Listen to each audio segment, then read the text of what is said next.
about to hear is true. The names have been changed to protect the innocent.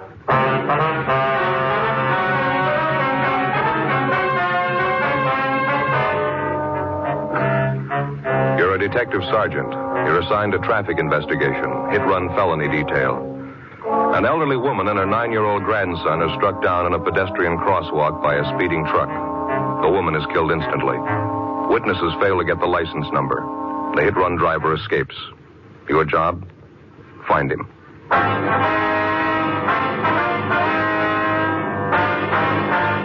Dragnet, the documented drama of an actual crime. For the next 30 minutes, in cooperation with the Los Angeles Police Department, you will travel step by step on the side of the law through an actual case transcribed from official police files. From beginning to end, from crime to punishment, Dragnet is the story of your police force in action. It was Tuesday, December 21st. It was windy in Los Angeles. We were working the night watch out of traffic division, hit-and-run felony detail. My partner's Ben Romero. The boss is Captain Calfee, Commander AID. My name's Friday. It was 10:51 p.m. when we got to the Carlton Theater, the box office. Thank you. How many, please? Police officers, ma'am. I'd like to talk to you for a minute, if we could. Oh, yes, you mean about the accident? Yes, ma'am. One of the officers in the traffic car across the street, he told us you're one of the people who saw it happen. Yes, that's right. Terrible thing. It was an old lady and her grandson, you know. Yes, ma'am. Would it be possible for you to get a relief for a little while? A few questions we'd like to ask you about it. It won't take very long. Well, I'll be off duty at 11. That's when the box office closes. 8 minutes to 11 now. Would you like to wait? All right, ma'am. Fine. Cold wind out there. Would you like to wait in here? Right around back here. I'll open the door for you. All right, ma'am. Thank you.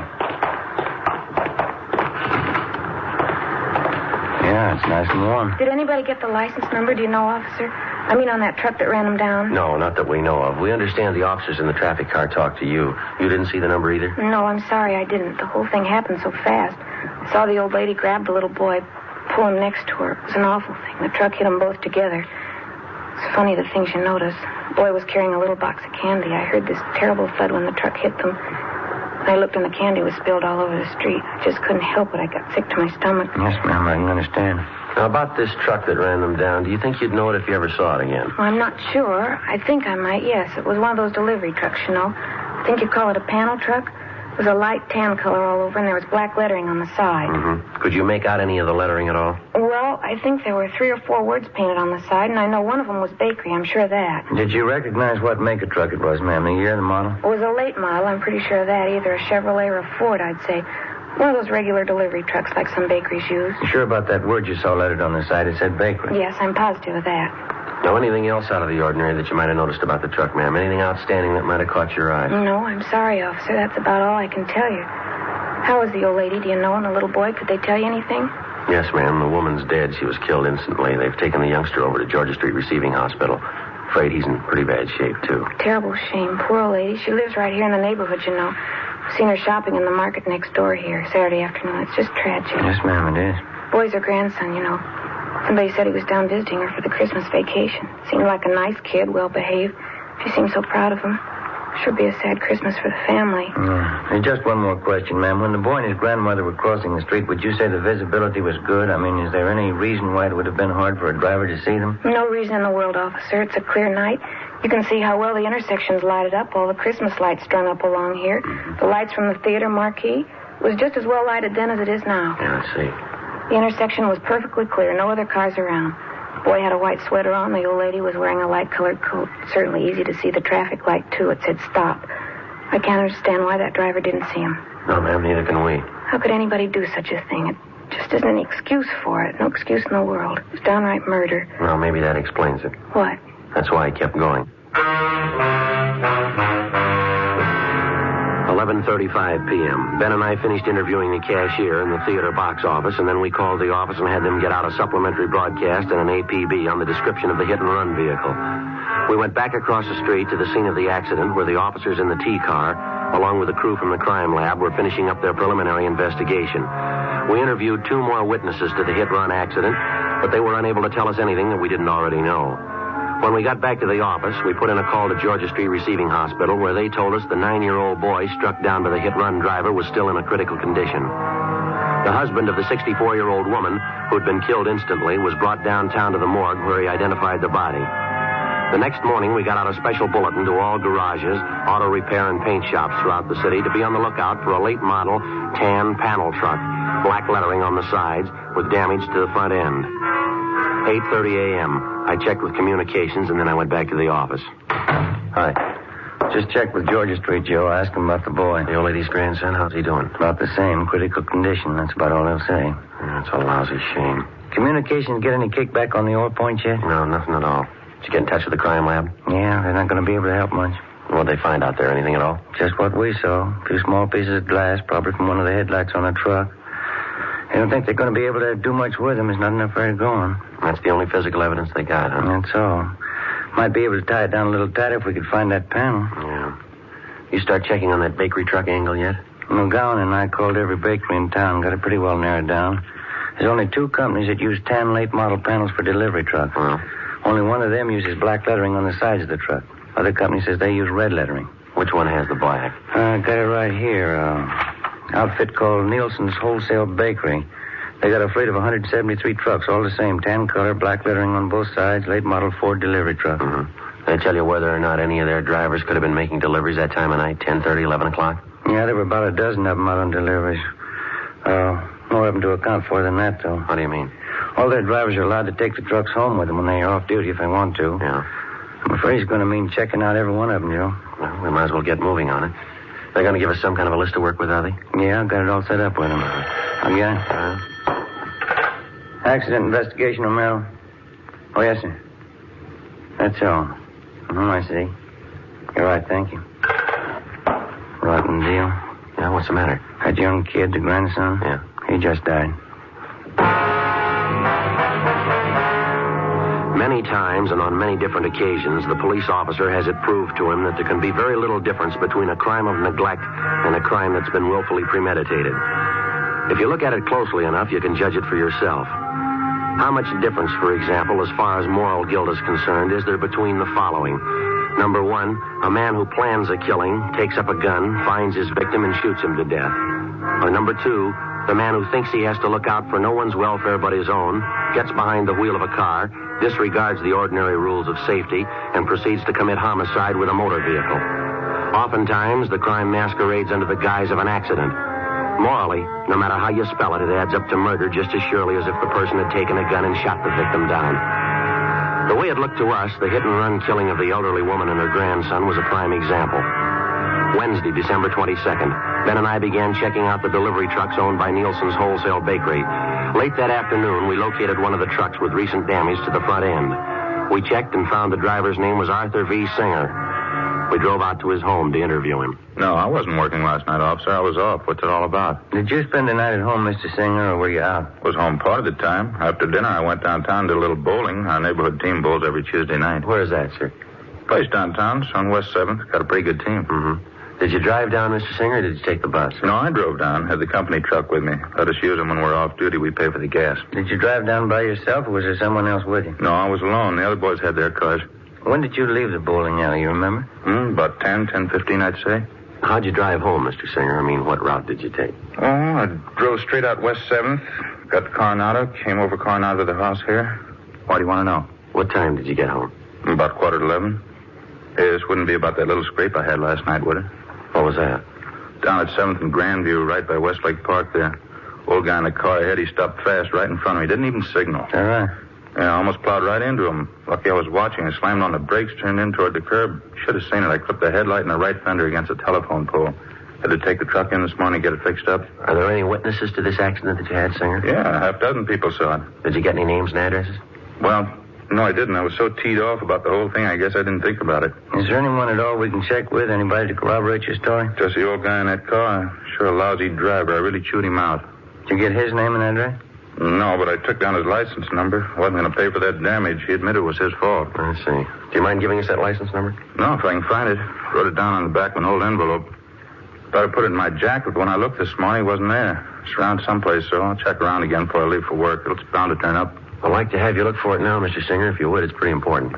Well, I think I get it, officer. What's this all about, anyway? Preliminary investigation. Want to see if you can find that number for us? Why? What's it have to do with an investigation? I didn't do anything. That old man was his fault. Well, a bakery truck was involved in a serious accident last night, the same kind that you were driving. Afraid you're going to need some kind of an alibi, Mr. Singer. Alibi? I don't know what you mean. Why'd I have to have an alibi? Well, just take my word for it. You're going to need one. Well, why do I need one? 2 reasons. Yeah? A 9-year-old boy and his grandmother. We continued questioning the suspect, Arthur Singer, but he denied any knowledge of the hit-run accident the night before at the intersection of Drexel and Pico Boulevard. We stayed with him while he searched his home for the license number of the car, which he said caused him to have his accident the night before. After half an hour of looking, he came up with a number scribbled on a scrap of paper which he'd found back in one corner on the floor of his closet. We put in a call to RDMV, and they came back with the information that the license number was registered to a Mr. Thomas Foley on Lancashire Boulevard. We drove out to the address to check with Mr. Foley, but there was nobody home. We left our card along with a message to contact us as soon as possible. 4:15 p.m. Ben and I got back to the office. At 4:35, Mr. Foley returned our call. Yes, sir, that's right. Oh, you did, uh-huh. I see. Well, what time was that? Do you remember? Oh. Well, all right, Mr. Foley. Thank you very much. We may be contacting you later. Right, bye. What'd you get? Thought this was starting out too easy. Why, what'd he say? Apparently, this Arthur Singer's telling us the truth. Mr. Foley says he did have a little scrape with a bakery truck last night. Described Singer as the driver of the truck. Well, what about the location? Is Foley pretty sure about that? Grandview and West 7. Said it happened about 10:35 last night. That puts Singer about 3 miles from the scene of the hit run. It's impossible, Joe. Yeah. If this Mr. Foley's right, Singer couldn't have done it. Wasn't anywhere near the scene. I sure thought he was it, didn't you? We can drive out and double check with Foley. Can't think of any reason why he'd lie about it, can you? I guess I'll get it. Accident investigation Friday. Yeah, Ted. Where? Yeah. Nobody, huh? Yeah, right away, thanks. It's moving a little fast. Got a piece of luck here. Who was it? Ted Zimmerman. He and McClendon are down the south end of town. Yeah? The hit-and-run truck. They think maybe they found it. 4:28 p.m. Ben and I left the office and drove to the south end of the city where we met with Sergeants Zimmerman and McClendon, a block from where the tan panel bakery truck had been located. As soon as the truck had been discovered, an immediate stakeout was placed on it. A code 5 was broadcast on the vehicle's location, warning all units to stay away so as not to discourage the suspect in case he decided it was safe to return and get the truck. Ben and I drove down the side street where the truck was parked and got a good look at the front end of it. The right headlight was damaged, and so was the right fender. While Zimmerman and McClendon remained on stakeout, Ben and I contacted the Nielsen Bakery people again, gave them the number of the truck, and they traced down the driver's name for us. He was listed as Daniel Miller. He'd been employed by the bakery for the past 3 years, and he had a good record. They told us this was his day off. 5:30 p.m. We checked at his home address, but his wife told us he wasn't there. She said that besides driving a truck for the bakery, he also had a part-time job at night. He worked as a counterman at a small coffee shop out on Wilshire Boulevard. We drove out to the coffee shop and interviewed him on the job. No, I'm sorry. I don't know where the truck is. I wish I did. What happened, Mr. Miller? Was it stolen? No, not exactly. A fellow that comes in here quite a bit, his name's Paul. Good customer. He borrowed the truck from me last night. Said he'd only be gone an hour. I haven't seen him since. Where does this man live, this friend of yours, Paul? Well, to tell you the truth, I don't know. Good customer. He comes in quite a bit at night when I'm working. Gotten to know him pretty well. He asked to borrow the truck for an hour. Didn't think much about it. Let him have it. Is there anything wrong? What's this Paul's last name, do you know? No, I guess I don't. Never thought to ask him, as a matter of fact. Guess they never had any reason to. About what time was it last night that you loaned him the truck? A little after 8 o'clock, I think it was. He said he wanted to take his television set over to a guy he knew and get it fixed. He told me he'd be back by 10 o'clock at the latest. You don't know where this man lives? You have no idea at all how to get in touch with him? No, I guess I don't, Sergeant. Why? You're in the habit of lending the truck to strangers? No, not usually. Well, what's your beef, anyway? What's this all about? What are your hours here at the coffee shop, Miller? When do you check in for work and when do you leave? I check in at 7 o'clock. I go a straight 5 hours to midnight. That's when we close up, midnight. Well, you worked that shift last night, did you? 7 p.m. straight through to midnight? That's right. Monday through Saturday. 6 days a week. That's the schedule. It's just a part-time job for me, extra dough, you know. My regular job is driving the truck for the bakery. Was anyone around last night when your friend Paul came in to borrow the truck? Maybe another customer, a waitress, somebody we could double-check with? No, there were a couple of other customers in the place. Don't know who they were, though. Why do you have to double-check anyway? I haven't done anything.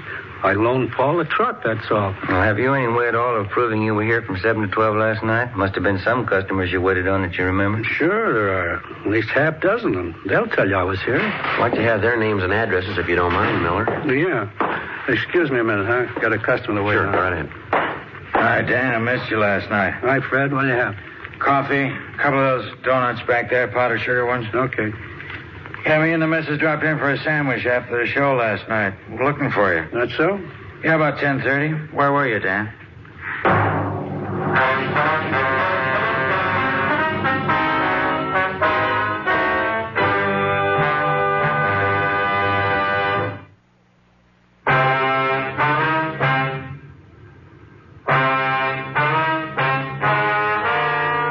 (7:15 p.m., Wednesday, December 22nd. We continued questioning the hit-run suspect, Daniel Miller, for a full hour, but he seemed to be unable to account for his time the previous night. His first story was that he'd been on duty behind the counter in the coffee shop without a break between the hours of 7 p.m. and midnight. Then, after the customer entered and disclosed that he was in the coffee shop at 10:30 the night before and that Miller was nowhere about, the suspect switched his story. He said he thought he left the coffee shop briefly for about 15 minutes between 10:30 and 10:45 p.m. to run down the street to a hotel to say goodbye to some friends of his who were leaving for New York. We checked at the hotel, but they didn't know Miller, and they hadn't seen him the night before. They were sure of it. We returned to the coffee shop and took up the questioning of the suspect all over again, but he made little or no sense at all. Apparently, he was piling up lie after lie in an effort to cover his tracks before and after the hit-and-run murder the night before. 7:48 p.m. Ben and I pulled Miller off the job at the coffee shop and took him downtown to the interrogation room. I'm telling you, it's the truth. I wasn't in that truck last night. I wasn't in an accident. I don't know what you're talking about. Well, then give us something to go on, Miller. You've handed us 3 different stories so far. Not one of them strong enough to hold water. I'm telling you the truth. What are you trying to hang this on me for? I didn't have a wreck and I didn't kill anybody. Why are you picking on me? Because you don't make sense, mister. You're trying to sell us a story and you haven't got 1 ounce of proof to back it up. That bakery truck you're responsible for is the same truck that killed the old woman and the little boy. Now, you come up with a solid story that we can check on, or you're going to be resting your back in the main jail. No wonder they call you cops dumb. I wasn't in that truck last night. Can't you get that through your heads? I wasn't in the truck. I didn't have an accident. Then prove it to us, Mr. Miller. That's all we're waiting for. Listen, call Bill Calder. He's a good customer. He was in last night, I think. He'll tell you. Go ahead and call him. He'll back up what I say. What's his number, do you know? Yeah, I got it. Yeah, right here in my wallet. Yeah, Bill can tell you. Yeah, here it is. Thank you.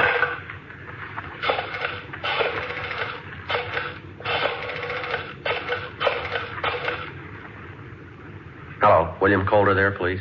Yes, ma'am, it's important. All right, will you have him call Michigan 5211? Yeah, 5211. That's extension 2512. Right, thank you very much. Well, he's busy. He'll call back in a minute. He'll tell you the truth. I was in the coffee shop all night. Just those couple of minutes I ran down to the hotel to say goodbye to those friends of mine. That's the only time I left the place. Well, how come you couldn't tell us that to begin with, Miller? You say you've got nothing to hide? Well, why do you have to hand us 3 different stories? Which one are we supposed to believe? I got nervous, that's all, when you first come in and started to ask questions. I didn't know what it was all about. I didn't know there was any trouble. I just loaned the truck to this guy, Paul, as a favor. How'd I know what he was going to do, getting himself in a jam like that? All right, now try to look at it from where we stand, Miller. You loan out your truck to a man. You don't know his last name. You don't know where he lives. You say he must have been driving the truck when the lady and the boy were killed. Sure, he must have been driving it. I wasn't. I was back at the coffee shop. I was there until midnight. All right, then prove it to us. If you know the man well enough to loan him the truck, you ought to be able to find him. No, they must be Bill Calder. He'll tell you. Go ahead. See what he says. Interrogation room, Friday. Oh, yeah, Mr. Calder. Well, my name's Sergeant Friday, LAPD, Accident Investigation. Friday, yes, sir, that's right. Wonder if you'd tell me if you know a Daniel Miller? Mm-hmm. When's the last time you saw him? Do you remember? I see. The place where he works, the coffee shop? Were you in there last night by any chance? Did you see Miller in there? You're sure? Yes, sir. No, sir, that's all for now. Thank you very much. We're going to contact you later on. Thank you. Goodbye. Well, how about it? He told you, didn't he? That enough for you?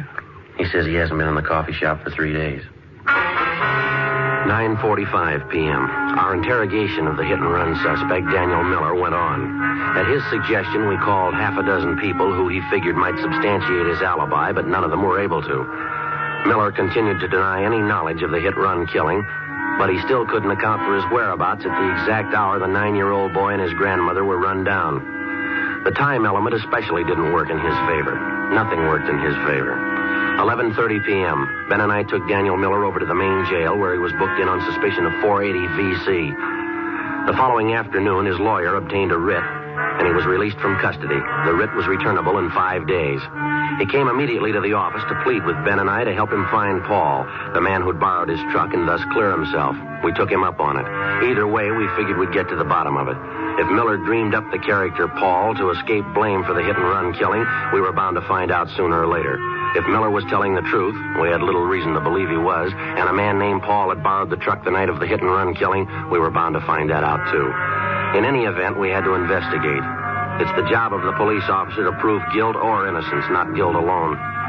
2 days passed, and then another 2. The Monday following the Christmas weekend, we were ready to call a halt.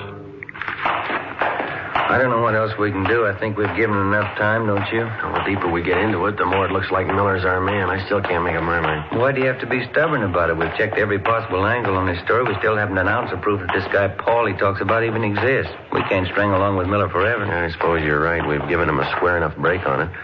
I still got that funny hunch. It's possible he might be telling the truth. We've gone 4 straight days on it, Joe. Haven't come across one lead to back up his story. It's too much for me. I can't bite anymore. Go ahead. Sergeant? Oh, how are you, Miller? I'm okay. Glad to see you. I've been looking for you. We've been looking for your friend, Miller. Still haven't found a trace of him. That's why I came down to see you. A friend of mine called me this morning. He knows this guy, Paul, I told you about. He says he saw him last night, going into a hotel down on South Flower. How come we haven't heard from this friend of yours before? We've checked through twice on the list of everybody you know. This fella's been out of town, just got back yesterday. When he heard about the jam I was in, he called me about seeing Paul. Mm-hmm. This hotel Paul was supposed to have been seen going into. Have you got the address of that? Yeah, it's over on South Flower, right near 12th. You want to go over there with me right now? This friend of mine wouldn't kid me. Paul must be there. You're sure about that? He must be there. I'll bet a month's pay on it. You might be low, mister. What? Stands to cost you a lot more than that. We went up to the 3rd floor to room 318, but the man registered as Paul Barton wasn't in.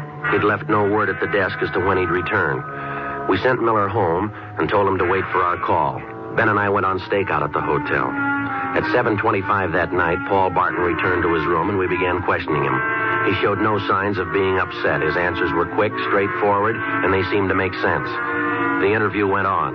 A half hour, an hour, and Barton began to grow a little nervous. He contradicted himself. Big holes began to show up in his story as to how and where he'd spent his time the night of the hit-run killing. 8:45 p.m. Ben and I took Barton back to the office. We found Zimmerman in the squad room and had him phone Miller at his home and ask him to come downtown as soon as possible. Meantime, we checked Paul Barton through R&I, and then we took him to the interrogation room where the questioning went on. You're a little mixed up about that, aren't you, Mr. Barton? I thought you said you went to that bar downtown about 10 p.m. and then you went to visit at your sister's house. Now you tell us you went to your sister's house first and then you went to the bar downtown. Now, which is it? Well, that's getting a little high-handed, isn't it? Why do I have to account for my time to you? If it wasn't important, we wouldn't be asking you. I think you know that. Well, I don't know anything of the kind. You're trying to take advantage of me. That's the only impression I can get. I think I've answered enough of your questions. I'm going back to the hotel. Just a minute, Barton. There's one more thing. Yeah? Last time you were arrested for a traffic violation, you want to tell us what the charge was? What? I think you heard me.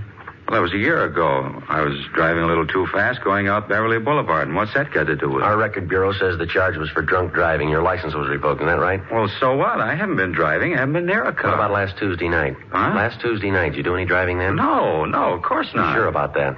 You're not trapping me. I answered all your questions. Now I'm getting No, you're out going of to here. stay right where you are, mister. Stay put. Ben, you want to check next door, see if Miller's come in? Yeah, okay. You can't make me stay here. It's illegal. You got nothing to hold me on. All right, then there's nothing to worry about. This won't take very long. We got a man by the name of Miller coming in. He says he thinks he knows you. Miller? I don't know any Miller.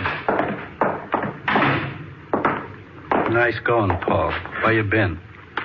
I said, where you been? What'd you do with the truck? I'm getting up here. Grab him, Ben. Grab him. Yeah, I got him. Okay, all right. Now, let me go. Settle down. Come on, mister. Settle down. I didn't do a thing. Well, look, you can't prove it. You can't prove I did. They're going to prove it, Paul. I'm going to help them prove it. You sure been a real good friend. But give me a break, Danny. I didn't mean it. Honest, I didn't mean it. I loan you the truck. You get boozed up. You run down the little kid and the grandmother. Then you take off and leave me holding the sack, like I did it. Well, I didn't mean it, Danny. It was an accident. I wasn't boozed up. Yeah, you're a real good friend. I hope you get it in the neck. I hope you get it with both barrels.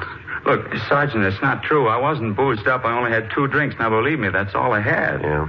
I couldn't have been drunk. It doesn't affect me that way. 2 drinks never hurt me. A couple of drinks never hurt anybody. They killed a little boy and his grandmother.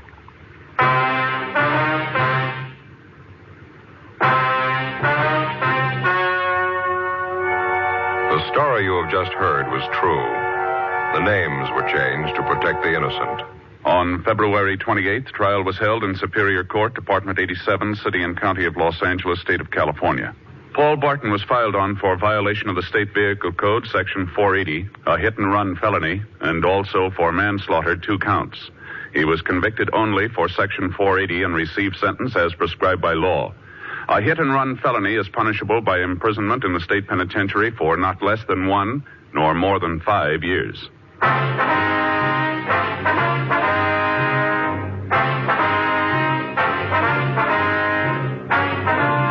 You have just heard Dragnet, a series of authentic cases from official files. Technical advice comes from the Office of Chief of Police W.H. Parker, Los Angeles Police Department.